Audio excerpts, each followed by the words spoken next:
Hello everyone. Today, we are going to be walking through my secret Ciphers program Volume 1 that I have made in C# on Visual Studio 2013. The program is a bit more complex. It has a welcome form including the title and the instructions on what to do next. And there is a working form where we are going to be encrypting and decoding messages using Vernan's cipher.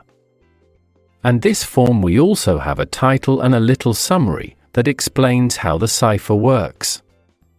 We got two buttons which we will be using to encrypt or decode messages.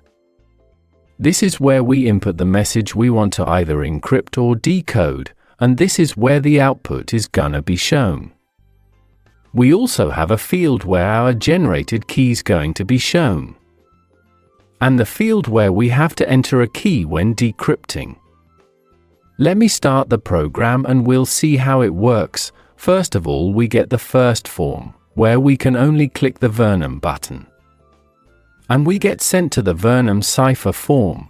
Let's say we want to encrypt the word Naya likes apples. We then click the encrypt button and we receive our encrypted message and our key for this message. So let's say we want to decode this back. So using this key which we have generated, we will press the decode button, and we will see the original message. Now that we have seen how the code works outside, let's dive in and see how it works inside. So for this form right here we have two code blocks for each button, encrypt and decode. And we have the two functions, one of which generates the key and one which actually decodes and encrypts the messages. Let's start with the encrypt button. We first of all make a string variable called message and it holds whatever the user has entered. We also then create a key string variable which contains the key, which is generated using the key generator function, which I will explain in a bit. We then show that generated key to the user in case he wants to copy it. And then we create another string variable called encrypted message, which holds the encrypted message that is generated by the encrypt and decrypt function, which takes in message and the key and creates the encrypted message. We then display the encrypted message in the rich text box. We then have the decrypt button, which is similar to the encrypt button, but instead of generating a key we take the key from the user. Now let's go for the functions of the code.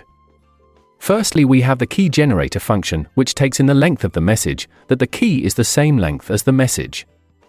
We first of all import a random, and then create a special class to modify strings called keymaker. We then for each character generate a random character and add it to the keymaker string. And of course return the key. We then have our encrypt and decrypt function, which is actually not as sparey as it sounds because all we are doing is creating another special class to modify a strings. An XOR each character in the message with the corresponding character in the key and add that to the output, which we then return. And it is shown to the user. Thank you for listening.